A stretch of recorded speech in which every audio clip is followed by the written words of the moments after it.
Makulimlim ang panahon ng hapong yun.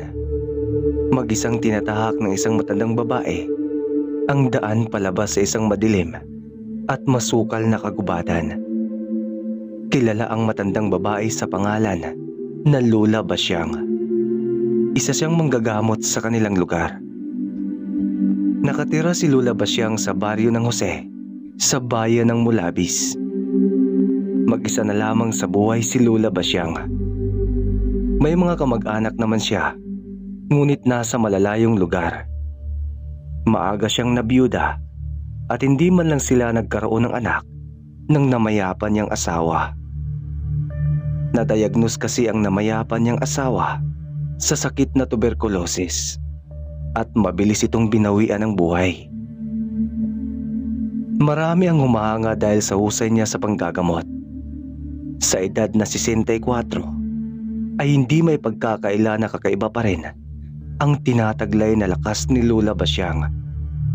Dahil na rin siguro iyon sa tangan niyang mutya ng buwaya. Halos isang dekada na rin simula nang mapa sa kanya ang nasabing mutya. Maraming hirap ang pinagdaanan ni Lola Basyang upang makuha ang mutyang yon. Martes ng gabi nang maganap yon, kabilugan pa ng buwan. Pauwi na raw si Lola Basyang noon.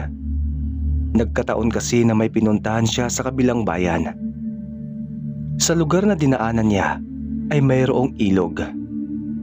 Mag-isang tumatawid si Lola Basyang ng gabing yon, nang bigla na lamang sumulpot ang isang mabangis na buwaya. Doble ang laki nito sa pangkaraniwang buwaya. Sa sobrang bilis na mga pangyayari ay namalaya na lamang ni Lola Basyang na inaatake na siya ng buwaya. Mabuti na lamang at malakas siya, kaya nagawa niyang takasan ng panganib. Nagkataon na may nakita siyang maliit ngunit mahabang kawayan sa pangpang ng ilog. Sa bawat sagpang ng mabangis na hayop ay nakakaiwas naman siya ng gahiblalang ang pagitan. Kaya umaangil ang buhaya dahil hindi niya mahuli-huli ang babae. Mabilis ang naging galaw ni Lola Basyang ng oras na yon, at agad niya kinuha ang kawayan at tumakbo sa malaking puno. At nang makahanap ng tamang pagkakataon, inilagay niya ang dulo ng kawayan sa puno at humarap sa humahabol na malaking buhaya. Mahigpit niyang hinawakan ang kawayan at itinutok ang dulo nito sa paparating na mabangis na hayop. Saktong pagbuka ng bibig nito para sagpangin siya ay doon tumusok ang kawayan. Dahil nakalapat ang isang dulo ng kawayan sa puno, ay tumago sa batok nito ang kawayan na siyang naging dahilan ng tuluyang pagkamatay nito. Abot-abot ang hininga ni Lola Basyang ng mga oras na yon, dahil inakala niyang katapusan na niya at kalaunan nakahinga na siya ng maluwag. Nagulat pa nga si Lola Basyang nang may lumabas na hiyas na nagmula sa lalamunan ng buhaya at kumikinang. Manggagamot si Lola Basyang at malawak ang kaalaman niya hindi lamang sa mga panggagamot kundi maging sa mga mutya na rin. Kaya malakas ang kutob niyang mutya ang kumikinang na yon. Hindi lang basta-bastang manggagamot ang matanda, dahil nananalitay talaga sa dugo ng angka nila ang pagiging manggagamot at mandirigma. Mula sa mga kinanunuan ni Lola Basyang ay manggagamot din ang mga ito, at ilan sa mga kalalakihan ay dating mga sundalo. Marami ang nakakaalam ng kwento niyang iyon, kaya nga mas lalo siyang hinahangaan ng mga tao, lalo na ng mga taga-baryo niya. Diyos ko, inabutan pa talaga ako. Naibulalas ni Lola Basyang nang tuluyang bumagsak ang napakalakas na ulan at pumutol sa paglalakbay diwan niya sa nakaraan. Kung kani-kanina ay mabilis ang ginawang paglalakad ni Lola Basyang, ngunit ng mga sandaling yon ay maingat ng bawat hakbang niya upang maiwasan ang madulas. Hindi pa napigilan ng matandang babae na lihim na mapamura. Dahil sa sobrang lakas ng ulan ay wala tuloy sa oras na nakaligo siya. Nang makarating si Lola Basyang sa kanyang kubo, ay nagpagpag muna siya sa pintuan bago pumasok sa loob. May kaliitan lang ang kubo ni Lola Basyang, gawa sa kawayan, at pawid ang kanyang kubo. Pagpasok mo sa loob ay mararating mo kaagad ang may kaliitang sala na kung saan din siya natutulog. Sa kanang bahagi naman matatagpuan ang may kaliitang kusina. Nakahiwalay sa loob ng bahay ni Lola Basyang ang kanyang banyo. Matatagpuan iyon sa bakuran ng kanyang bahay. Mukhang may bagyo pa ata, naibulong pa ng matandang babae habang nagpupunas ng nabasa niyang buhok at nakadungaw sa labas ng bintana. Napaubo na lamang si Lola Basyang at napapunas sa sipon niya bago niya napagpasyang magpakulo ng tubig upang gamitin niya pampaligo. Tahimik na tumungo siya sa kusina at agad na iniayos ang pagkakapwesto ng panggatong niyang mga kahoy sa kanyang kalan. Nang tuluyan siyang nakagawa ng apoy, ay sa kanya nilagyan ng tubig ang takore at sinalang sa nagbabagang apoy. Habang naghihintay na kumulo ang tubig, ay naghahanap si Lola Basyang ng bagong damit na maisusuot niya. Isang kulay berdeng mahabang bestida at kulay kahil na patadyong ang napili niyang suotin. Naganda pa siya ng mga daong herbal at inilagay ang mga iyon sa malaking sisidlan. Nilagyan niya rin iyon ng asin at nang kumulo ang tubig ay sinalin niya iyon sa malaking sisidlan at nilagyan ng tubig na nagmula sa puso. Nang masiguradong nasa maayos na ang lahat, ay saka nagsimulang maligo si Lola Basyang. Malakas pa rin ang ulan ng mga sandaling yun, kaya sa loob mismo ng kubo niya naligo si Lola Basyang. Nang matapos siya sa paliligo at pag-aayos, ay saka siya nagtimpla ng kape at naglaga ng saging. Tahimik na kumakain ng nilagang saging si Lola Basyang ng mga sandaling yon nang humahangos na dumating ang matandang si John. Isa itong matandang Amerikano na nakapangasawa ng Pinay. Ilang dekada na rin itong naninirahan sa Pilipinas simula nang magpakasal ito. Malawak na rin ang kaalaman ng lalaking Amerikano sa mga kultura at wika ng mga Pilipino. Basyang, tulungan mo nga kami. Inaapoy ng lagnat ang apo naming si Rofa. Natatarantang ani ng matandang lalaki. Mabuti na lamang at balot na balot ang katawan nito ng kapote, kaya hindi siya nabasa ng ulan. Inalok pa siya ni Lola Basyang na magkape at kumain ng nilagang saging, na agad naman itong tinanggihan dahil labis itong nag-aalala sa kanyang apo. Nang marinig iyon ni Lola Basyang, ay agad niyang hinanda ang kanyang mga kakailanganin sa kawalang pag-aalinlangan na sumama kay John. Nang dahil sa sobrang sama ng panahon, may ilang bahagi ng lugar na binabaha. May kadulasan din ng kagubatan, kaya tudo sa pag-iingat ang dalawang matanda sa paglalakad patungo sa kung saan nakatira si John at ang pamilya nito. Medyo may kalayuan din iyon, lalo na't nasa isang liblib na bahagi ng baryo pa nakatira si Lola Basyang. Sinadya niyang doon ipatayo ang kanyang kubo upang makapagpahinga at makapag-isip siya ng maayos. Tahimik lang na naglalakad ang dalawang matanda. Wala ni isa man sa kanilang nagtangkang magsalita hanggang sa tuluyan silang nakarating sa mga kabahayan. Ilan sa mga taong nadadaanan nila ay napapabati pa kay Lola Basyang. Iginagalang talagang matandang babae sa kanilang lugar. Mabuti naman at ligtas kayong nakarating. Nasa loob ng silid niya si Rofa. Inapoy pa rin ng lagnat at nanginginig. Kaninang umaga napaka-energetic pa ng batang yun. Ngunit nang sumapit ang alauna ng hapon, bigla na lamang siyang nanghina at nagkasakit. Mahabang litanya ng babaeng anak ni John na siyang nanay ni Ropa na apo niya. Ang ilan sa mga kabataang nandoon ay nagmano pa kay Lola Basyang. At nang matapos ay hindi na nagsayang pa ng oras si Lola Basyang at agad na pinuntahan sa isang silid kung saan naroon si Rofa.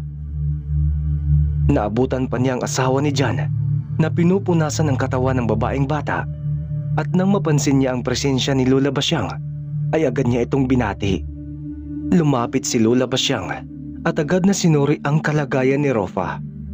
Napansin din niya na namamaga ang kaliwa nitong paa, kaya tinanong niya ang nanay ni Rofa kung anong nangyari doon. Ngunit ang tanging sabi ng babae ay hindi niya alam at maging siya ay nabigla rin dahil biglang namaga ang kaliwang paa ng anak.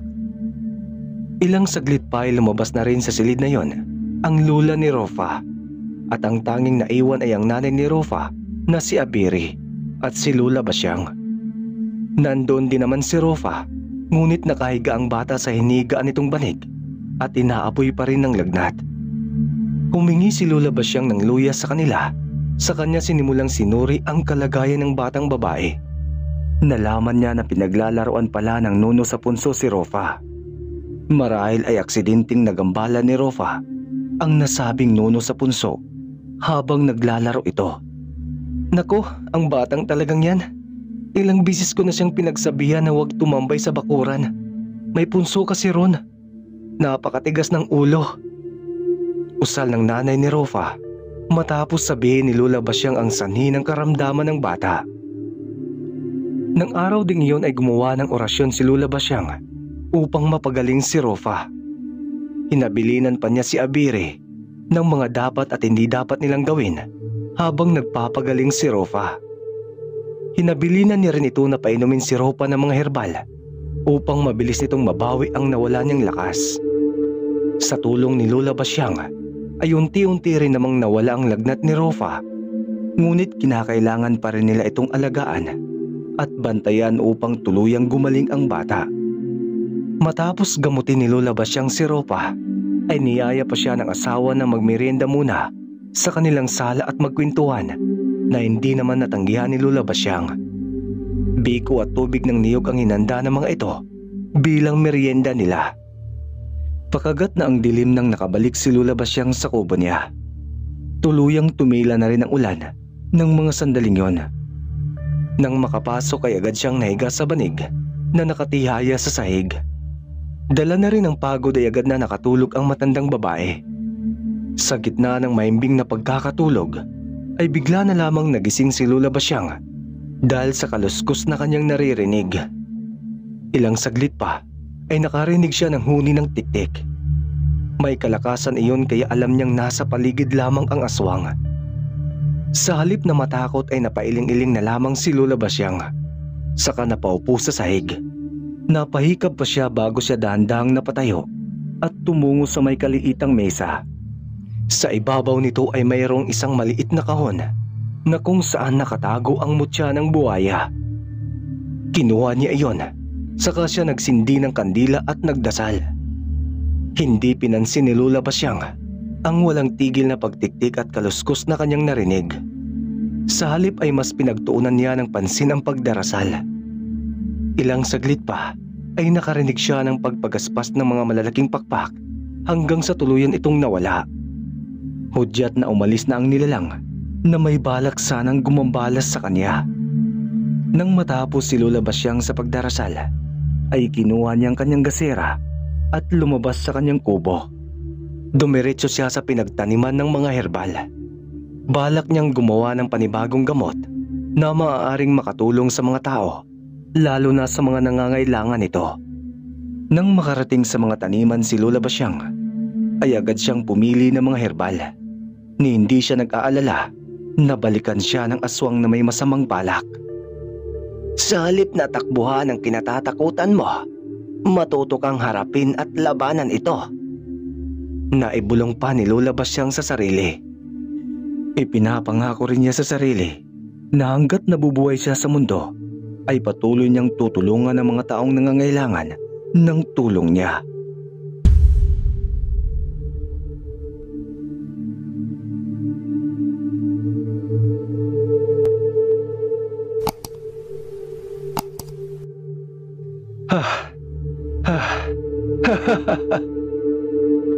Humihingal ngunit malakas na napahalakhak si Alvarez. Halos hindi niya may paliwanag ang kanyang nararamdaman. Nagtagumpay siya sa pagpaslang sa napakalaki at napakatandang ahas na umatake sa kanya sa kagubatan. At ang mas nagpasaya sa kanya ay nakuha niyang mutya ng matandang ahas. Si Chico Alvarez o mas kilala bilang Alvarez ay isa sa mga tanyag at dalubhasang antingero sa bayan nila sa Gudyon. Nagmula siya sa angkan ng mga albularyo at antingero.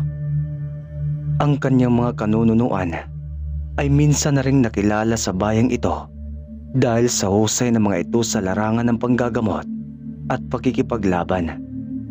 At ang kahusayang iyon ay naisalin kay Alvarez. Talaga namang nananalaytay sa mga kaugatan niya ang dugo ng mga antingero at albularyo. Maliban sa pakikipagdigma, ay malawak din ang kaalaman ni Alvarez pagdating sa panggagamot. Ngunit matagal na niyang nilisan ang ganoong larangan. Mas gugustuhin pa niyang makipaglaban na lamang kaysa manggamot gamit ang mga herbal at ritual. Tumutulong din naman siya sa mga taong nangangailangan ng tulong niya. Ngunit iyon ay kung may kinalaman sa pakikipagsapalaran sa mga laman lupa kagaya ng duwende, tikbalang, engkanto, at maging ng mga aswang. Sa edad na 34 anyos, ay matandang binata pa rin itong si Alvarez. Nakatira sila sa kanyang ina-inahang si Luisa sa liblib na bahagi ng kanilang baryo sa Sorofo na matatagpuan lang din sa bayan ng Gudyon. Tanging ang ina-inahan niyang si Luisa na lamang ang kasakasama niya sa buhay. Matapos mamatay ng kanyang mga magulang dahil sa pang-aatake ng mga aswang, ay kinupkup siya ni Luisa. Isa pa, hindi rin naman malayo sa kanya si Luisa dahil sa katunayan ay kapatid ng tatay niyang nasabing babae. Matandang dalaga rin si Luisa at walang pamilyang binubuhay. Kaya siya na ang kumupkop kay Alvarez hanggang sa tumanda ito. Sa tulong at mga payo ni Luisa ay lumaki si Alvarez na may mabuting kalooban. Ngunit minsan nga lang ay may pagkapilosopo rin siya. Naawas sa mga barkada. "Anong nangyari sa'yo, pre? Pawis na pawis ka." Pagsalubong ni Alan nang makarating si Alvarez sa tambayan nilang magbarkada. Napatawa lang ang lalaki saka walang pasabing inakbayan ng kaibigan. Napaiwas pa nga si Alan nang maamoy ang putok ni Alvarez. At nang pagsabihan niyang lalaki ay napatawa lang ito. "May nakuha akong mutya, pre. Nakipaglaban kasi ako kanina sa matandang ahas." Panimulang pagkukwento ni Alvarez habang naglalakad sila papunta sa apat pa nilang mga kasamahan. Kinuwento ni Alvarez ang ginawa niyang pakikipaglaban sa malaki at matandang ahas bago niya tuluyang nakuha ang mutya nito. Habang kinikwento niya iyon, ay manghang-mangha pa na nakikinig sa kanya ang kumpare niya. Hindi nito maiwasan na mamangha dahil sa angking lakas at tibay ng loob ni Alvarez. Sino nga ba naman ang makakatalo sa antingero niyang kaibigan? "Kakaiba ka talaga, pre. Tunay nga nananalaytay sa mga kaugatan mo ang pagiging isang antingero." Natatawang tugon pa ni Alan. Napatigil lang ang pagkukwentuhan ng dalawa nang may lumapit na dalawang babae sa kanila. Ang nakababatang kapatid ni Alan at ang isang babae na hindi pamilyar kay Alvarez. "Nga pala, kaibigan ko pala, Kuya Alvarez. Si Angel. Angel, siya naman si Kuya Alvarez. Kaibigan ng kuya ko." Pagpapakilala ng kapatid ni Alan na si Rita. Nanatiling nakatitig si Alvarez kay Angel. Hindi niya maiwasan na mapatulala dahil sa tinataglay na karikitan ng babae. At kung hindi pa nga siya palihim na siniko ni Alan sa tagiliran, ay hindi pa siya makakabalik sa tamang wisyo. Agad na nagkamay ang dalawa at sa mga sandaling naglapat ang kanilang mga balat ay nakaramdam si Alvarez ng kakaibang enerhiya. Ang babae na mismo ang unang bumitaw sa pagkakamay nila. Hindi rin naman nagtagal ang pag-uusap nilang apat dahil agad nang umalis ang dalawang babae. Ayon sa kapatid ni Alan, ay dadalo raw ang mga ito sa nagaganap na piyesta sa kabilang bayan. Nang tuluyang makaalis ang dalawang babae, ay saka tinukso ni Alan si Alvarez. Ani ng lalaki, mukhang nabiyag daw ni Angel ang puso ni Alvarez. Napangiti na lamang ang lalaki dahil sa panunukso sa kanya ng kanyang kaibigan. Ngunit hindi pa rin mawala-wala sa isipan niya ang kakaibang enerhiya na nararamdaman niya kay Angel. Alam niyang hindi lang iyon dahil sa bilis ng pintig ng kanyang puso, kundi may iba pang dahilan. At kung ano man ang dahilan yon, iyon ang tutuklasin niya. Nang sumunod na araw, ginambala ang mahimbing na pagkakatulog ni Alvarez dahil sa sigawan ng kanyang narinig. Nagkataon na tinanghali na rin naman siya ng gising ng araw na yon. Matapos niyang bumangon ay agad siyang dumiretso sa kanilang sala. Naabutan pa nga niyang inainahan niyang si Luisa na nakadungaw sa labas ng kanilang bintana. Kaya tinanong niya ang kanyang ina kung ano raw ba ang nangyayari sa labas. Kaya sinabi ng ginang na nagkakagulo raw ang mga taga-baryo dahil may natagpuan na namang bangkay ng tao sa kakahuyan. Napailing-iling na lamang si Alvarez nang marinig niya yon.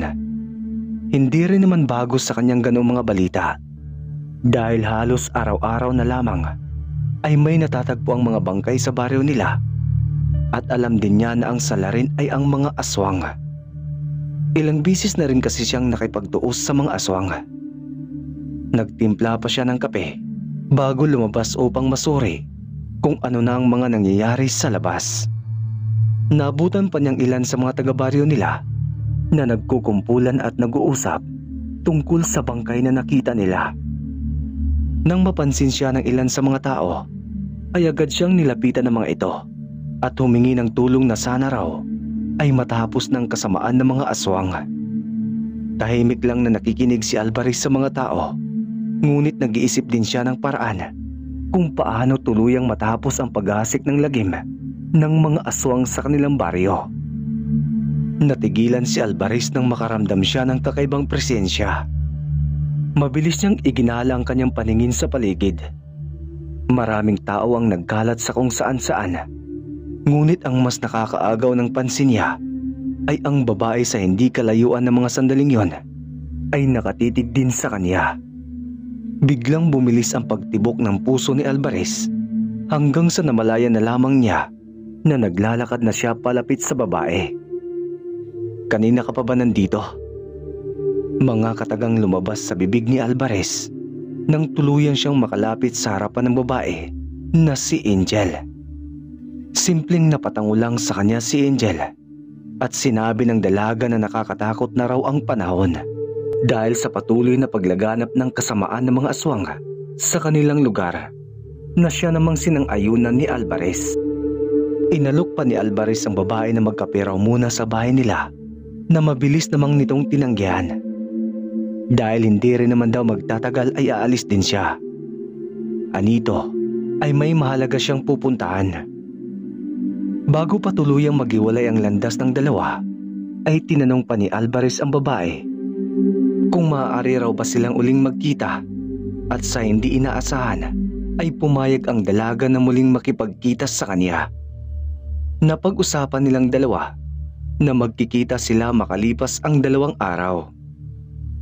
Makaraan nga ang 2 araw, kagaya ng napag-usapan nila, ay muling nagkita sina Alvarez at Angel at simula nung araw na yon ay nasundan pa ng ilang beses iyon. Naging malapit sila sa isa't isa hanggang sa naging matalik na magkaibigan. Nalaman din ni Alan ang tungkol sa pagkakaibigan ni na Alvarez at Angel. Kaya palagi na lamang niyang tinutukso ang lalaki na ligawan na raw niya si Angel bago pa siya maunahan ng iba. "Ang hina mo naman, pre. Aba, malapit ka nang tumuntong sa 40. Ngunit kahit syuta wala ka pa." Usal ni Alan nang muli silang nagkita kasama ng mga tropa nila. Nang gabing iyon ay nagiinuman sila sa maliit na tindahan ni Aling Aurora. Maging ang iba pa nilang mga kumpare ay napatukso na rin kay Alvarez dahil sa pagiging kupad daw nito pagdating sa pag-ibig. Hindi mo rin naman sila masisisi dahil sa 6 silang magbarkada ay tanging si Alvarez lang ang wala pa ring pamilya o kasintahan man lang. Nasa gitna ng masayang pag-iinuman at kwentuhan silang 6 nang humahangos na dumating si Kaempong. Tinanong pa nilang matandang lalaki kung bakit ito humahangos. Kaya agad na ibinalita sa kanila ng matanda na may mga aswang na umatake sa bahay nito at kinakailangan nilang tulong ni Alvarez. Nang marinig nila iyon, ay agad silang napatayo. Sinabihan pa ni Alvarez ang isa sa mga kumpare niya na kunin daw nito ang kanyang kampilan sa kanilang bahay, na agad namang sinunod ng kumpare niya. Samantala ang 4 pa niyang kumpare ay sumunod sa kanya patungo sa bahay ni Kaimpong. Nang makarating sila sa pupuntahan, ay nabigla pa sila nang makita ang kaguluhan. May mga ilang tao na rin ang nandoon at pinagtutulungan nilang 3 tiktik. Mabilis na napatakbo si Alvarez, saka nilapitan ang mga tiktik. Tumulong din siya sa pakikipaglaban sa mga ito. Panay ang pagsuntok at pagsipan niya sa mga aswang. Mabuti na lamang at sanay siyang makipaglaban. Kahit na tinamaan na siya ng alak, ay wala pa ring kupas ang galing at liksi niya sa pakikipaglaban. Nang makarating ang kumpare ni Alvarez na si Negro, na siyang inutusan niya na kumuha ng kampilan, ay tapos na ang naganap na labanan. Tuluyang napabagsak ni Alvarez ang mga aswang. Ngunit sa kasamaang palad, ang isa sa mga aswang na nakalaban niya ay nagawang makatakas. "Pre, saan ka pupunta?" Narinig pa nga niyang sigaw ng mga kumpare niya, ngunit nagpatuloy lang siya sa pagtakbo upang habulin ang aswang na tumakas, at nagtagumpay naman siya. Nagulantang si Alvarez nang tuluyan niyang nahuli ang babaeng aswang na tumakas. Ngunit ang mas nakapanggulat sa kanya ay nung nalaman niya ng babaeng aswang na gumambala sa bahay ni Kaimpong, ay walang iba kundi si Angel, ang nag-iisang babae na iniibig niya. Gulat na gulat si Alvarez nang dahil sa kanyang mga nalaman. Litong-lito siya kung anong kanyang gagawin. Napahikbi na lamang din si Angel at humingi ng tawad sa lalaki. Inamin ni Angel na nagmula siya sa angkan ng mga aswang, at ang pinagmulan niyang angkan ay ang sanhi ng kaguluhan sa kanilang baryo. Ang angkan din nila ang humahasik ng lagim sa buong lugar. Ipinagtapat din ni Angel ang nararamdaman niya para kay Alvarez. Alam din daw nito na isang antingero ang lalaki. Ano pa tanyag ang pangalan nito, hindi lamang sa kanilang lugar, kundi maging sa kanilang angkan. Si Alvarez daw ang kinakatakutan ng mga aswang. "Matagal na akong may kutob na may kakaiba sa'yo. Ngunit ipinagsawalang bahala ko na lang yun dahil mahal kita." Wika ni Alvarez. Napailing-iling na lamang si Angel dahil sa sinabi niya, at sinabing hindi maaaring maging sila pagkat isa siyang aswang. "Kung ang mahalin ka ay isang kasalanan, handa akong maging makasalanan makasama ka lamang. Mahal kita, maging sino ka man." Mabilis na tinulak ni Angel si Alvarez nang akmang yayakapin siya ng binata. Namumula pa ang mga mata ng babae nang titigan niya si Alvarez. Nagtatagis din ang matutulis nitong mga ngipin. "Mahal mo ko, mahal din kita. Ipinagtagpo lang tayo at hindi itinakda para sa isa't isa. Gaano man kalalim ang pag-iibigan nating dalawa, ay hindi pa rin mababago ang katotohanan. Nagmula tayo sa magkaibang mundo. Pagkat tao ka, samantalang aswang ako." Mahabang litanya ni Angel, at kahit na ikadudurog man ang puso niya, ay nagbigay siya ng huling paalam kay Alvarez. Nagpaalam din ang babae na iyon na ang huling beses na pagkikita nila, dahil lilisanin na ng angkan nila ang nasabing lugar. Napatulala na lamang si Alvarez nang dahil sa mga nangyayari. Simula ng gabing yun ay hindi na niya muling nakita pa si Angel. Tuluyan na ring tumigil ang paghasik ng lagim ng mga aswang sa kanilang lugar. Lumipas pa ang maraming taon, ay nanatiling isang matandang binata si Alvarez. Kahit anong gawin niya, ay hindi niya kayang palitan ang nag-iisang babaeng nasa puso niya. Kung pagbibigyan lang sana siya ng pagkakataon, ay handa siyang ipaglaban ang pag-ibig niya, at gayon din ang babaeng mahal niya. Kahit na magkaiba pa ang mundo nila, kahit na isa siyang antingero at aswang ang babaeng mahal niya. Bigo man siya sa pag-ibig, ngunit sa bawat pagsubok na kinakaharap ni Alvarez, ay nagtatagumpay naman siya. At bilang isang antingero ay patuloy siyang magiging handa at lalaban sa mga darating panghamon sa buhay at maging sa minamahal niyang bayan.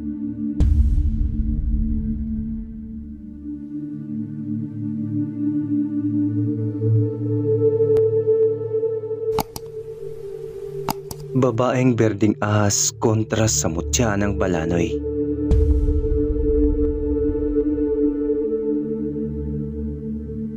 Kabuwanan ng Marso, taong 1898, bayan ng Sabali.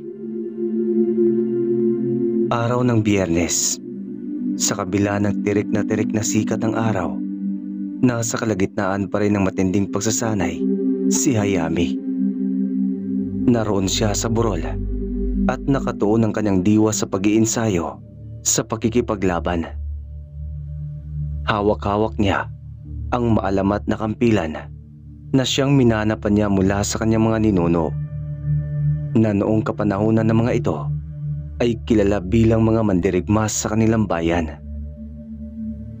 Sa edad na 46 anyos ay kakaiba pa rin ang tinataglay na lakas ni Hayami. Marami ang nakapagsabi na marahil ay dahil na rin iyon sa hawak ng mutya na siyang ipinagkaloob pa sa kanya ng kanyang amamang bago ito bawian ng buhay. Ang amamang, iyon ay ang tatay ng tatay mo. Kung panlabas na itsura naman ang pag-uusapan, siya ay may malapad na dibdib, may malalaking mga muscles, matigas na tindig, at may malaadonis na mukha. Makamandag din ang karisma niyang dala, kaya kahit na pamilyadong tao na siya, ay nahabol-habol pa rin siya ng mga kababaihan. Hayami. Isang malamyos na tinig ang nagpatigil kay Hayami. Bahagya pa niyang iniikot ang kampilan. Sa kanya inilagay ang dalawa niyang kamay sa kanyang likuran bago siya napasulyap sa isang babae na naglalakad palapit sa kanya. Nakakunot ang noo ng babae dahil sa tindi ng sikat ng araw, ngunit may nakapaskil na ngiti sa mga labi nito. Siya ay si Amethyst, ang maswerteng babae na napangasawa ni Hayami. Unti-unting sumilay ang matamis na ngiti sa mukha ni Hayami. Nagsimula na rin siyang humakbang upang salubungin ang kanyang asawa. Halos 2 dekada na rin ang nakalipas simula nung mag-isang dibdib silang dalawa. Mayroon na silang 3 anak, 2 lalaki at babae ang bunso. May mga away at tampuhan din sila, ngunit mas nanaig ang pag-ibig nila sa isa't isa. Ang mga pagsubok na nakaharap nila ang naging dahilan upang mas lalong tumibay ang kanilang pagsasama. Nasaan ang mga bata? Nakapagmerienda na rin ba sila? Ikaw, tara, samahan mo ko. Wika ni Hayami matapos siyang akayin ni Amethyst papunta sa ilalim ng punong mangga upang magpahinga at magmerienda. Agad namang sinabi ng kanyang asawa na nasa bahay nila ang kanilang mga anak at nagpapahinga na rin. Hindi na natanggihan pa ni Amethyst ang alok ni Hayami na samahan ito sa pagkain, dahil alam niyang mas gaganahan kumain ng lalaki pag may kasama ito. Matapos ilapag ni Amethyst ang kulay puting tela sa damuhan, ay sunod niyang inihanda ang mga dala niyang pagkain sa ibabaw ng tela. May dala-dala siyang nilagang saging, sopas, at bibingka na siya rin mismo ang nagluto. May dala-dala rin siyang inuming herbal na siyang magpapatulong upang mas lalong lumakas ang pangangatawan ni Hayami. Nang tuluyang maihanda ang lahat, ay saka sila parehong napaupo at masayang pinagsaluhan ng mga pagkain habang nagkukwentuhan. Nasa kalagitnaan ng masarap na pagmemeryenda at masayang pagkukwentuhan ng mag-asawa, nang bigla na lamang silang nakarinig ng malakas na sigaw at binabanggit nito ang pangalan ni Hayami. Natigilan si Hayami at napasulyap sa isang lalaki na kasing edad lang niya na humangos patakbo palapit sa kinaroroonan nilang mag-asawa. Bahagyang kumunot pa ang noo ni Hayami, saka siya tuluyang napatayo at sinalubong ang lalaki. Hayami, may mga ahas na namang umaatake sa bayan. Kinakailangan ng bayan ng tulong mo. Hinihingal na usan ng lalaki. Mas kilala sa pangalang Elias, isang panday sa kanilang bayan. Napasulyap si Hayami sa kanyang asawa na ng mga sandaling yon ay tahimik na nakikinig sa pinag-uusapan nila. Napatango lang si Amethyst matapos siyang sinyasan ni Hayami. Hindi rin naman bago iyon sa kanilang mag-asawa dahil sa tuwing may kaguluhang nagaganap sa bayan ay palaging pinupuntahan at humihingi ng tulong ang mga tao kay Hayami. Naiintindihan din naman iyon ni Amethyst at isa pa ay may tiwala rin siya sa kanyang asawa kaya alam niya magtatagumpay ang lalaki sa bawat pagsubok at laban na kakaharapin ito. Mauna ka na sa bahay, baka hinahanap ka na ng mga bata. Susunod na lang ako mamaya. Usal ni Hayami habang tinatali ang kulay itim na tela sa kaliwa niyang kamay bago niya kinuha ang kanyang kampilan. Napatango lang si Amethyst at sinabihan ng lalaking asawa at mag-iingat ito. Magkasamang tinahak ni Hayami at Elias ang daan pababa sa burol. Mabilis ang bawat paghakbang ng dalawa. Hindi pa man sila tuluyang nakarating sa bayan ay rinig na nila ang mga sigawan at saklolo na nagmula sa mga taong bayan. Ang kanya-kanyang mabilis nilang paglalakad ay tuluyang naging takbo na hanggang sa nakarating sila sa bayan. Sumalubong kay Hayami ang kaguluhan sa paligid. Maraming mga tao ang sumisigaw, humihingi ng saklolo at nagsisitakbuhan. May mga ahas ding nagkalat sa paligid at ilan sa mga ito ay may mga tao na nabiktima na halos karamihan ay mga kababaihan at mga kabataan. May ilang mga mandirigma rin ang nakikipaglaban sa mga ahas. Hayami, tulungan mo ako. Isang matandang babae ang mahigpit na napahawak sa hita ni Hayami. Nang sulyapan ito ng lalaki, ay nangingitim na ang matandang babae. Hudyat na unti-unti nang kumalat ang lason sa buong katawan ng ginang. Agad niyang nilingon si Elias at inutusan na dalhin ang matanda sa ligtas na lugar at tawagin ang lahat ng mga manggagamot sa kanilang lugar upang iligtas sa mga taong nakatamo ng sugat at natuklaw ng mga ahas. Nang tuluyang makaalis si Elias habang buhat-buhat ang matandang babae, ay agad na inatake ni Hayami ang mga ahas sa paligid. Bawat ahas na nakikita at nakakasalubong niya ay walang pag-aalinlangan na pinupugutan niya ng ulo at hinahati ang katawan. Habang nakikipaglaban siya ay ramdam niya ang kakaibang enerhiya na dumadaloy sa kanyang mga kaugatan at alam niya na dahil iyon sa mutya ng balanoy. Makamandag man ang mga ahas, ngunit hindi hamak na mas makapangyarihan ang balanoy. Naibulong ni Hayami. Alam din kasi niya na ang ordinaryong halaman ng balanoy ay isa rin sa mga pangontra sa mga ahas. Nagliliyab ang katapangan na nilabanan ni Hayami ang bawat ahas na nakikita niya at ni isa man sa mga ito ay wala siyang pinapalampas. Nagmistula siyang halimaw sa gitna ng labanan dahil sa husay at dalubasan niyang pakikipaglaban. Ang mga taong nakasaksi ay hindi maiwasan na mamangha sa kanya. Nasa kalagitnaan ng matinding pakikipaglaban si Hayami nang makarinig siya ng kakaibang ingay at kasunod nun ay ang unti-unting pagsialisan ng mga ahas.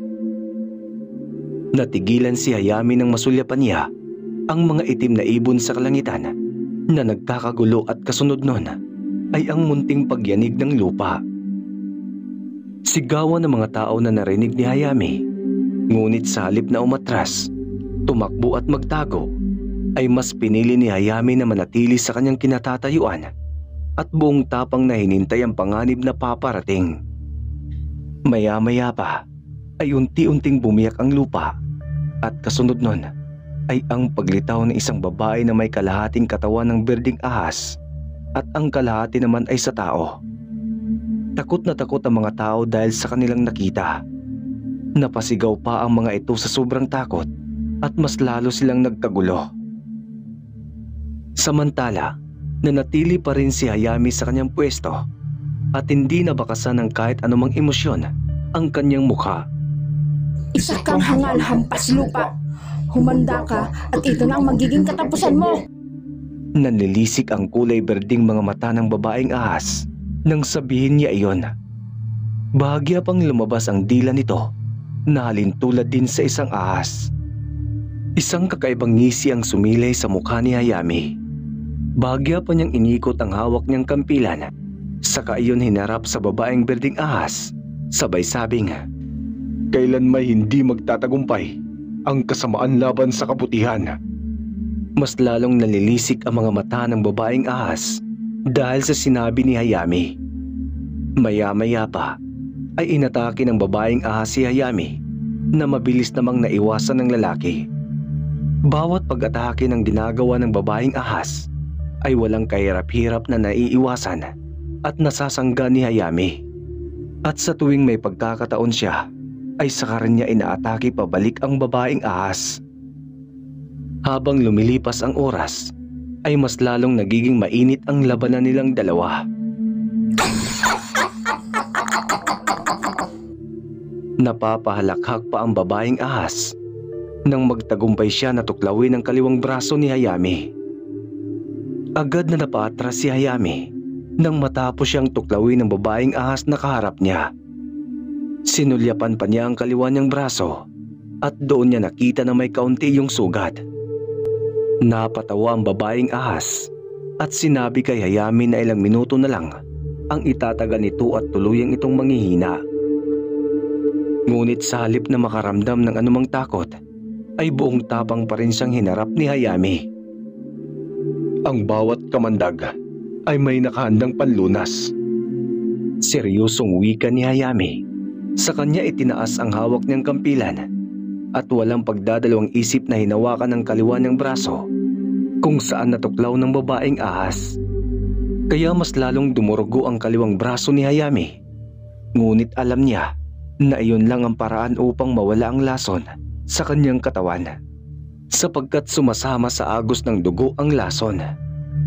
Halos hindi rin makapaniwala ang babaeng ahas dahil sa ginawa ng lalaki. Hindi niya inaasahan na matalino ito at may pagkatuso rin pala itong si Hayami. Nagbabaliw ka na! Sigaw pa ng babaeng ahas, ngunit hindi na lamang siya pinansin ni Hayami at sa halip ay siya na mismo ang umatake sa babaeng ahas. Sunod-sunod na pang-aatake ang ginagawa ni Hayami. Mukhang hindi iyon napagandaan ng babaeng ahas dahil mabilis siyang bumagsak. Nang makahanap ng tamang pagkakataon, ay walang pag-aalinlangan na pinutulan ni Hayami ng ulo ang babaeng ahas. Gumulong sa lupa ang ulo nito at bumagsak sa lupa ang dugoang katawan niyang ahas. Maraming tao ang lubusang nagpasalamat kay Hayami dahil muli na naman sila nitong iniligtas at maging ang kanilang bayan.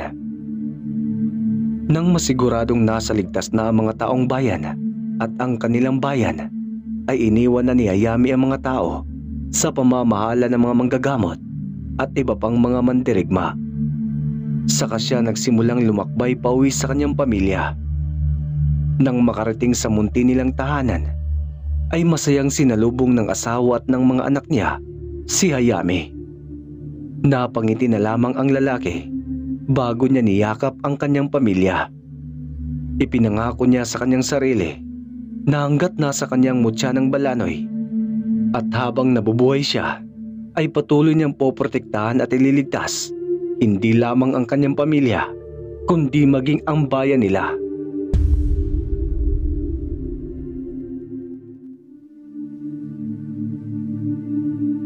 Kabuwanan ng Marso, sa sobrang init ng panahon, ay ilang beses nang nasunugan ang mga taga-baryo ilang-ilang sa bayan ng Mulabis. Inireklamo na ng mga mamamayan ang tungkol sa suliraning iyon sa mayor ng kanilang lugar. Ngunit hindi pa rin ng mga ito magawa-gawang aksyonan. Kay bagal nga naman umusad ng mga nakaupo sa itaas. O paring Rimart, mukhang pagod na pagod ka. Tagaktak na rin ang pawis mo. Napatigil si Rimart sa pagpupunas ng kanyang pawis nang uminto sa harapan niya si Monique, ang kanyang kumare. Inaanak kasi niya ang anak nito. Pasado 10:00 pa lang ang oras ng tanghaling iyon. Tirik na ang sikat ng araw, ngunit maraming mga manggagawa ang nagkalat sa ilalim ng araw upang magtrabaho. Kabilang naroon si Raymart, ngunit nagkataon lang na napahinto siya sa pagtatrabaho dahil sa pagkauhaw. Kaya siya nakita ni Monique na nasa ganoong kalagayan. Oo, masyadong abala kasi.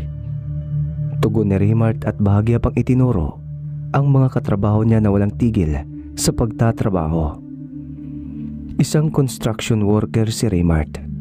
Sa edad na 34 ay mag-isa pa rin siya sa buhay. Nasa malalayong lugar ang mga kamag-anakan niya. Niwala rin siyang asawa o nobya man lang.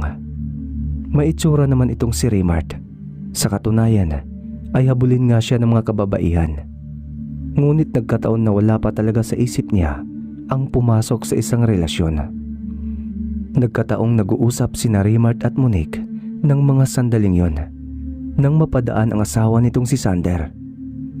Nabigla pa silang dalawa nang bigla na lamang lumapit ang lalaki at galit na sinapak si Raymart. "Anong problema mo, pre?" Pagtatakang tanong ni Raymart sa kanyang kumpare habang sapo ang dumudugong nguso. "Ano ang problema ko? Ang lakas naman ng loob mong itanong sa akin yan, pre. Ikaw ang problema ko. Totoo palang usap-usapang naririnig ko na naglalandian kayong dalawa pag wala ako. Mga hudas!" Bigla na lamang na nasigaw si Sander matapos siyang tanungin ni Raymart kung bakit niya ito sinuntok at kung bakit daw siya galit na galit. Nabigla si Raymart dahil sa sinabi ng lalaki, at bago pa man niya madipinsahan ang sarili ay ilang beses siyang inatake nito ng suntok. Napasigaw si Monique dahil sa ginawa ng kanyang asawa. Agad namang nagsikilos ang mga taong nasa paligid. Ang ilan sa mga kalalakihan ay pinaghiwalay ang dalawa. Ngunit galit na galit pa rin si Sander sa kanya. Sinubukan pa ni Monique na magpaliwanag sa asawa na walang namamagitan sa kanila ni Raymart. Ngunit sigaw ito ng sigaw at pinagbantaan pa si Raymart na oras na galawin daw uli ng lalaki ang misis niya ay hindi ito magdadalawang isip na ilibing siya ng buhay. Galit na galit pa si Sander nang umalis ito habang hilahilas si Monique. Bago pa tuluyang makaalis ang mga ito ay humingi pa ng paumanhin si Monique dahil sa nangyari. Mas lalo tuloy nagalit sa kanya ang sariling asawa. Nang tuluyang makaalis ang mag-asawa ay tinanong pa ng mga taong nasa paligid kung maayos lang daw ba si Raymart. Kaya sinagot naman sila nito na maayos lang siya at hindi naman siya napuruhan. Nang dahil sa iskandalong nangyari at bugbog sarado na rin si Raymart ay hindi na ito nagpatuloy pa sa pagtatrabaho ng araw na yon. Nabalitaan din ng kanyang boss ang nangyaring kaguluhan. Kaya pinagsabihan niya si Raymart at pinauwi na lamang upang magamot nito ang sugat at makapagpahinga. Nakatira si Raymart sa gitnang bahagi ng kagubatan. Sinadya niya talaga na doon ipatayo ang kanyang bahay dahil mas gusto niya ang tahimik na buhay. Ngunit hindi niya inaasahan na dahil sa hindi pagkakaintindihan ay magkakaroon pa siya ng kaaway, at ang mas malala pa nito ay yung sarili niyang kumpare mismo ang kaaway niya. Matagal na rin niyang narinig ang kwento-kwento na may relasyon daw sila nitong si Monique. Ngunit ang totoo niyan ay wala naman talaga.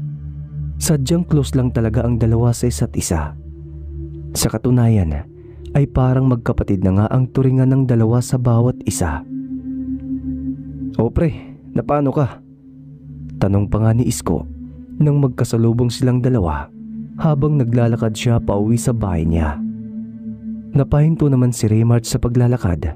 Sa kanya na ikwento sa lalaki ang buong pangyayari.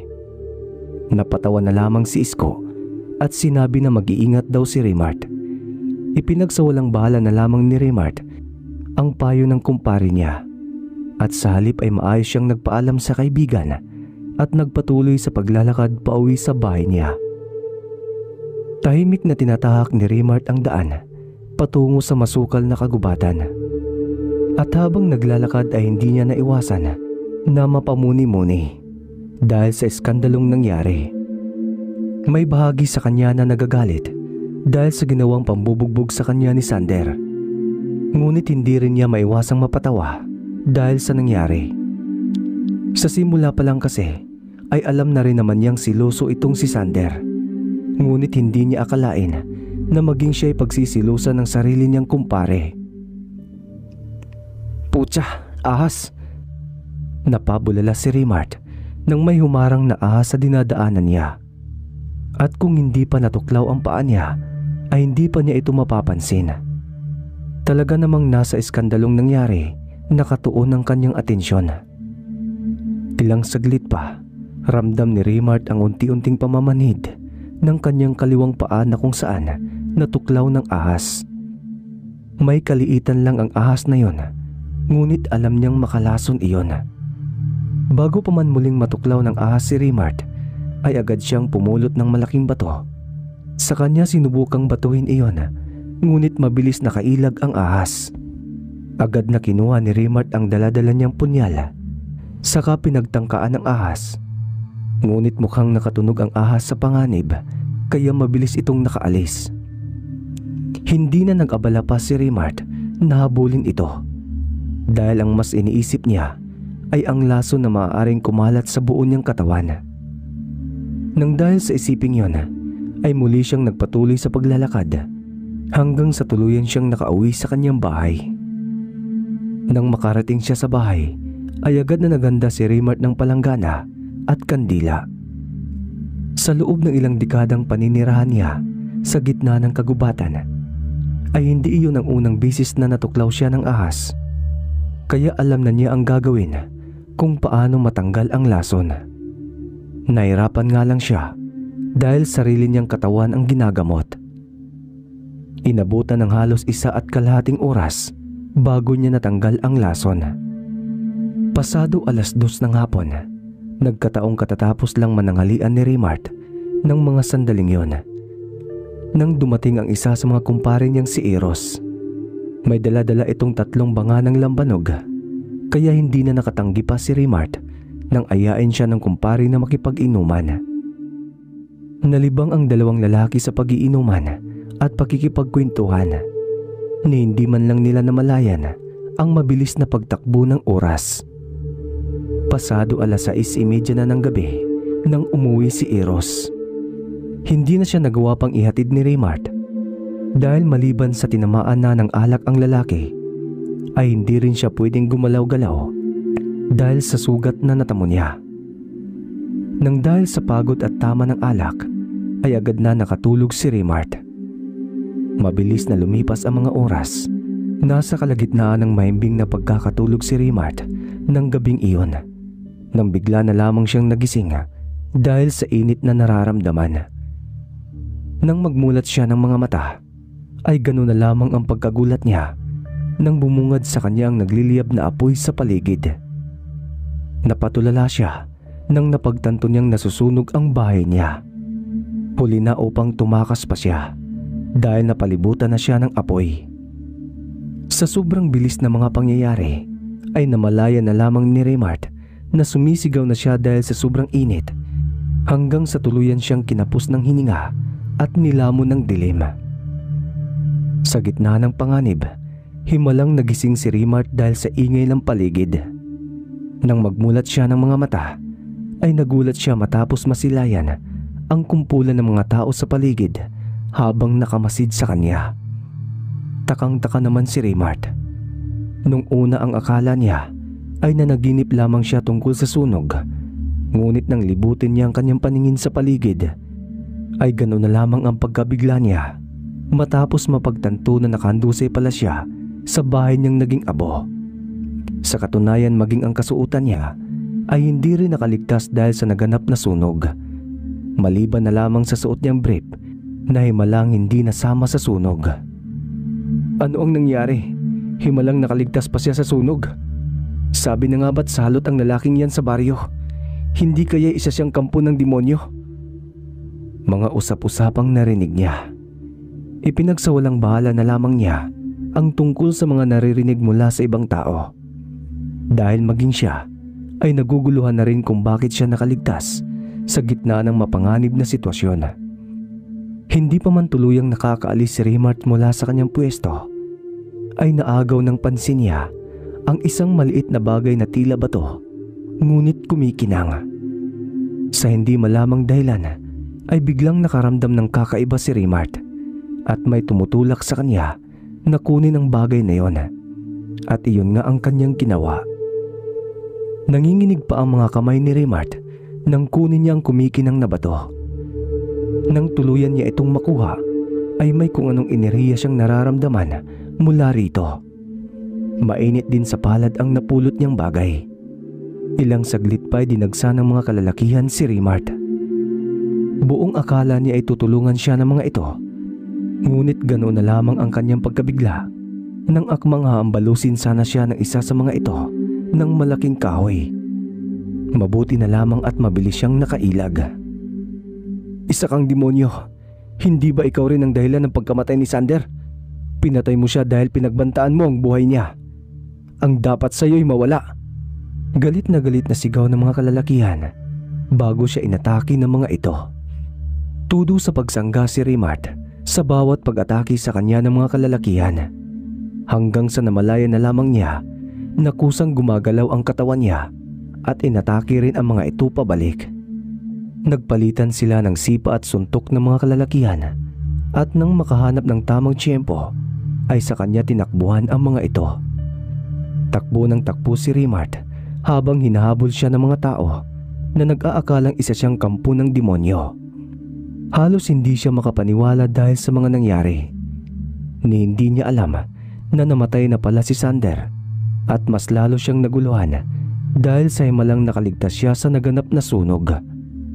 Hindi tumigil si Raymart sa katatakbo hanggang sa tuluyan siyang nakalabas sa nasabing baryo.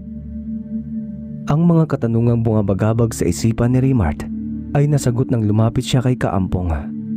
Isa itong matandang albularyo na nakatira pa sa karatig bayan. Matagal na niyang kilala ang matandang lalaki at nang dahil sa nangyari sa kanya ay ito ang una niyang naisipang lapitan at hinga ng tulong.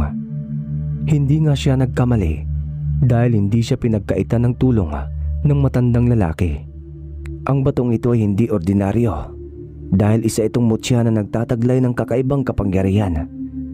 Marahil ay may malalim na dahilan kung bakit napunta sa iyo ang mutyang ito. Ngunit ang mutyang ito ay ang nagligtas sa iyo sa matinding kapahamakan. Ito ay ang mutya ng apoy. Mahabang paliwanag ni Kaampong matapos niyang ikwento ang lahat ng mga nangyari at maging ang batong nakita niya na isa palang mutya. Tuluyang naging malinaw kay Raymart ang dahilan kung bakit nagawa niyang makaligtas sa naganap na sunog. Nang dahil sa mga nangyayari, ay napagpasya ni Raymart na tuluyang lisanin ang kanilang lugar at tuluyang magpakalayo-layo. Dala-dala ang mutya ng apoy ay nagsimula siyang lumakbay.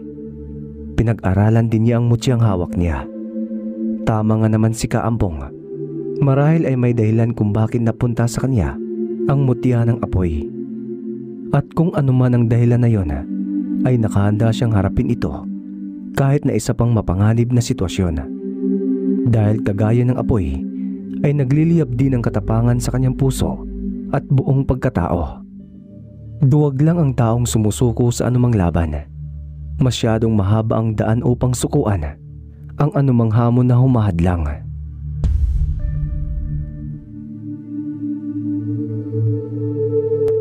Limang buwan ang nakalipas simula nung nilisa ni Raymart ang bayan ng Mulabis, kung saan saang lugar na siya napapadpad. Sa loob ng mga buwang iyon ay tuluyan na siyang nabihasa sa tamang paggamit ng hawak niyang mutya ng apoy.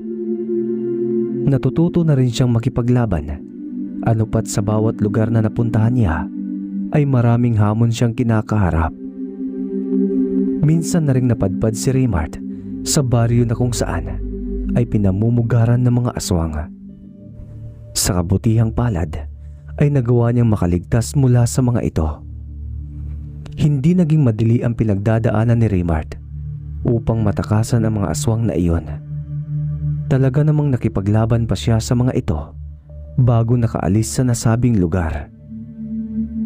Malalim na napabuntong hininga si Raymart nang muli niyang naalala ang eksenang iyon. Maya-maya pa ay napahigop siya sa tinimpla niyang kape, saka napasulyap siya sa malayo. Mula sa kanyang kinaroroonan ay natanaw niya ang mga magsasaka na abala sa pag-aani ng kanilang mga produktong mais. At nang mga sandaling iyon ay nakasandal siya sa puno ng balitis sa bukid. "Magandang araw, Raymart. Kamusta ka rito?" Pagtutukoy ni Badong sa kubong nilipatan ni Raymart. 2 araw pa lang simula nang mapadpad siya sa bukid na iyon. Mabuti na lamang at nakilala niya itong si Badong. Kaya may matitiran siya habang namamalagi pa siya sa baryo ng Sumakwil. "Maayos naman ako. Mamayang hapon ay bala kong tumungo sa bayan. Dumaan si Tatang Erning sa akin kahapon, humihingi ng tulong." Tugon nito, saka niyaya pa ang lalaking kausap na magkape, na agad naman itong tinanggihan. Formal lang ang pag-uusap ng dalawa. Halos magkasing edad lang din naman sila. Si Badong ang nagmamay-ari ng malawak na bukirin sa baryong iyon, at kasama ng bukid kung saan nakatayo ang maliit na kubo na pansamantalang tinitirhan ni Raymart. Seryosong nag-uusap sina Raymart at Badong nang humahangos na dumating si Boy Negro. Kanang kamay siya ni Badong. Tinanong pa nilang lalaki kung ano ang nangyari, kaya agad na ibinalita sa kanila ni Boy Negro na nasusunog daw ang imbakan ng mga palay. At nang marinig nila iyon, ay agad silang napatakbo at pinuntahan ang nasabing imbakan ng mga palay. "Putragis!" Naibulalas ni Badong nang maabutan na umuusok nga ang loob ng imbakan. Mailan sa mga manggagawang nandoon at nagtutulong-tulungan sa pagpatay ng apoy. Nagkakagulo pa ang mga ito at nagsisigawan. Ilan sa kanila ay may daladalang mga timba na puno ng tubig at sinusubukan ng mga ito na patayin ang apoy. Nang makita iyon ni Raymart ay hindi na siya nagsayang pa ng oras at kaagad na kumuha rin ng 2 timba na puno ng tubig, saka walang pag-aalinlangan na pumasok sa loob ng imbakan. Mabuti na lamang at hindi pa ganoon kalaki ang apoy. At nang makarating sa loob ay agad niyang binuhos ang dala niyang tubig sa apoy. Bumulong pa siya ng isang ritual habang nakahawak sa mutya ng apoy na ginawa niyang kwintas. Maya-maya pa ay nabigla ang lahat nang bigla na lamang nawala ang apoy. Gulat na gulat ang lahat at napatingin sila kay Raymart. Nasaksihan ng mga ito ang ginawa niyang iyon. Agad silang lumapit kay Raymart at tinanong ang lalaki kung paano niya iyon ginawa, at ang tanging tugon lang niya, "Manalig kayo sa ating Panginoon." Halos hindi makapaniwala ang mga taong nakasaksi ng buong pangyayari. Ngunit lubos pa rin silang nagpapasalamat dahil sa ginawang tulong ni Raymart, lalong-lalo na si Badong na muntikan ng atakihin sa puso dahil sa sobrang takot at galit. Nang tuluyang mawala ang sunog, ay galit na hinarap ni Badong ang kanyang mga tauhan at tinanong ang mga ito kung ano ang sanhi ng naganap na sunog. Ngunit maging ang mga ito ay hindi rin nila alam kung ano ang dahilan. Sinuri ni Raymart ang paligid hanggang sa naagaw ng pansin niya ang puspos ng sigarilyo. Napangiwi na lamang siya nang mapagtanto niya na maaaring sigarilyo ang sanhi na naganap na sunog. Agad niyang sinabi iyon kay Badong, kaya ipinag-utos ng lalaki ang pagbabawal na paninigarilyo sa loob o labas man ng imbakan upang maiwasan maulit ang ganoong aksidente. Pasado 4:30 na ng hapon nang tumungo si Raymart sa tahanan ni Tatang Erning. Nagpapatulong lang pala ang matandang lalaki sa pag-aayos ng makinarya ng nasira nitong sasakyan. Mabuti na lamang at may kaalaman din si Raymart sa mga ganoong bagay. Kaya nagawa niyang tulungan si Tatang Erning sa problema nito. Kinagabihan, eksaktong katatapos lang maghapunan ni Raymart nang makarinig siya ng kaluskos. Natigilan pa ang lalaki sa pag-inom ng tubig at napasulyap sa labas ng nakasarang bintana kung saan nanggaling ang ingay na iyon. Palihim na kinuha ni Raymart ang mahabang kawayan na may tinik sa isang sulok, saka siya maingat na naglakad palapit sa bintana. Ngunit hindi pa man tuluyang nakalapit si Raymart sa bintana ay bigla na lamang may pumasok na asbo sa kanyang bahay at kaagad siyang inatake. Mabuti na lamang at agad na naiwasan ni Raymart ang biglaang pag-aataking iyon ng asbo. Todo iwas si Raymart sa pag-aatake sa kanya ng aswang. Sinusubukan pa siya nitong kalmutin na ilang beses din niyang naiwasan. At nang makahanap ng tamang pagkakataon ay napaatras si Raymart. Saka marahas na hinampas ng kawayang may tinik ang asbo. Napaungol ang asbo matapos itong matamaan ng kawayang may tinik. Mas lalo itong naging bayolente at namula pa ang mga mata. Saka patuloy siyang inatake. Mabuti na lamang at sanay na si Raymart sa pakikipaglaban. At sa tulong na rin ng hawak niyang mutya ay tagumpay niyang natalo ang kalaban. Ilang saglit pa ay tuluyang napabagsak ni Raymart ang asbong umatake sa kanya. Nang gabiring iyon, sa labas ng kanyang bahay ay sinunog niya ng buhay ang nasabing aswang.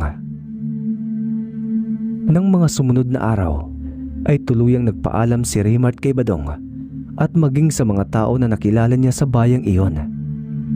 Binabalak niyang bumalik sa bayang pinagmulan, lalo na't nakatanggap siya ng balita na hindi na raw umano binabalot ng misteryo at kababalagan ang bayang pinagmulan niya.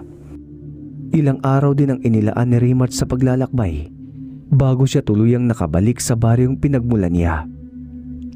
Sa nakalipas na 5 buwan ay marami ang ipinagbago ni Raymart, lalo na ang kanyang pangangatawan.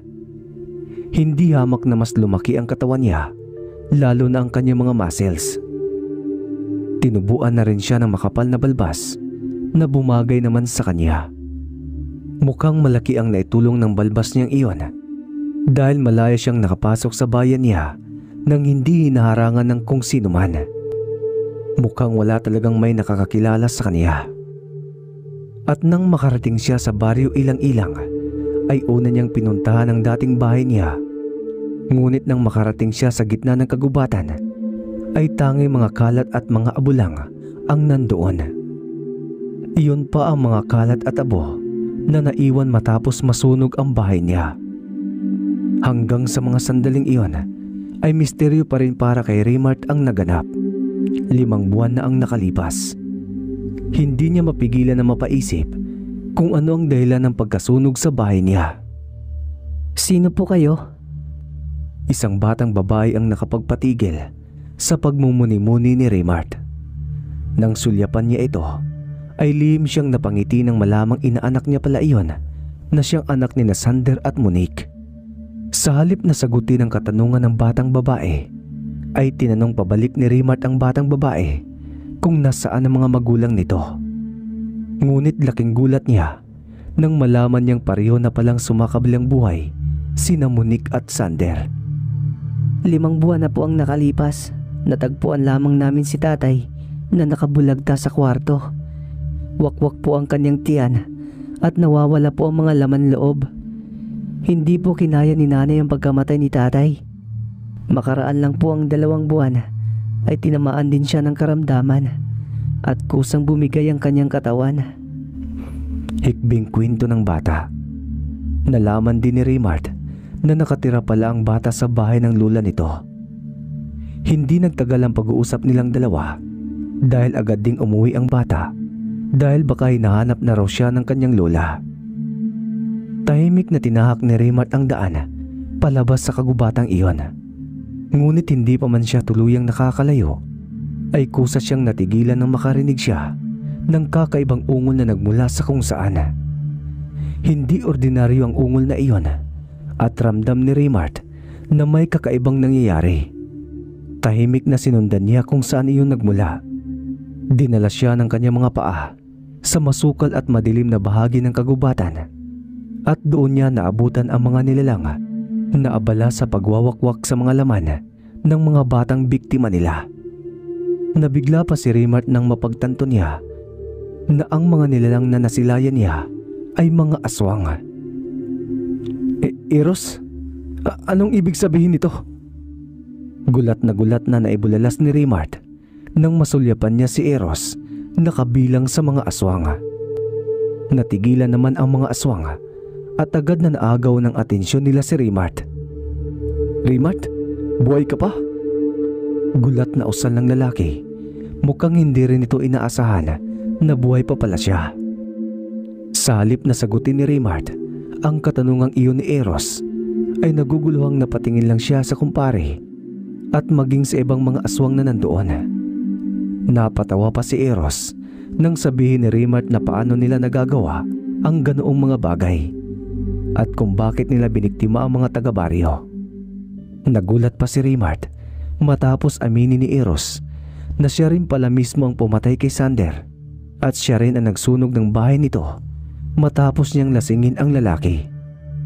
Halos hindi makapaniwala si Raymart na si Eros palang sanhi ng lahat ng mga kaguluhang nangyari 5 buwan na rin ang nakalipas. Ikaw na rin mismo ang naghuhukay ng sarili mong libingan, Raymart. Kung ako sa'yo ay tatakbo na lang ako. Magpapakalayo at hindi na babalik sa bayang ito. Nagtatagis ang bagang ni Eros nang sabihin niya iyon. Ngunit sa halip na matakot sa kanila si Raymart, ay galit na inatake niya ang mga aswang. Gaano man karami ang mga aswang na nandoon, ay wala siyang balak na basta na lamang magpakaduwag at tumakbo. Hindi siya makakapayag na magpatuloy ang mga ito sa paghahasik ng lagim sa baryo. Nang araw ding iyon, ay naganap ang isang madugong pagtutuos sa pagitan ni Raymart at ng mga angkan ni Eros na mga may lahing aswang. Mabuti na lamang at palaging handa si Raymart at may daladala siyang kampilan ng mga sandaling iyon. Kaya nakakaya niyang labanan ang mga mababangis na aswang. Todo atake at pagsangga ang ginagawa ni Raymart. Bawat aswang na nakakaharap niya ay walang awa niyang pinapaslang at pinugutan ng ulo. Habang tumatagal ang laban, ay ramdam niya ang pag-init ng kanyang buong katawan at may kung anong kakaibang enerhiya ang dumadaloy sa kanyang dugo at mga kaugatan na mas lalong nagpalakas at nagpaliksi sa kanya. Magbabayad ka! Sigaw ng isang lalaking aswang matapos putulin ni Raymart ang kaliwa nitong braso.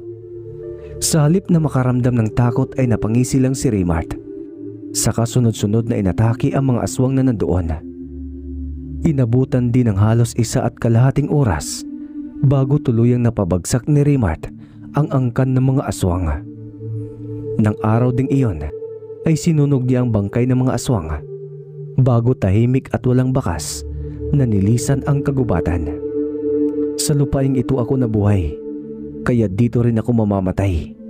Hanggat nasa akin ang mutya ng apoy at habang nabubuhay ako, patuloy kong ipaglalaban ang nasa katwiran.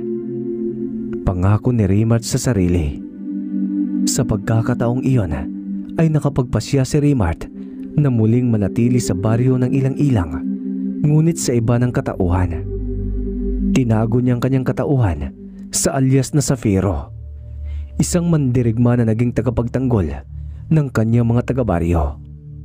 At kagaya ng mutya ng apoy na hawak niya, ay umaalab sa kanyang dibdib ang pagiging matapang.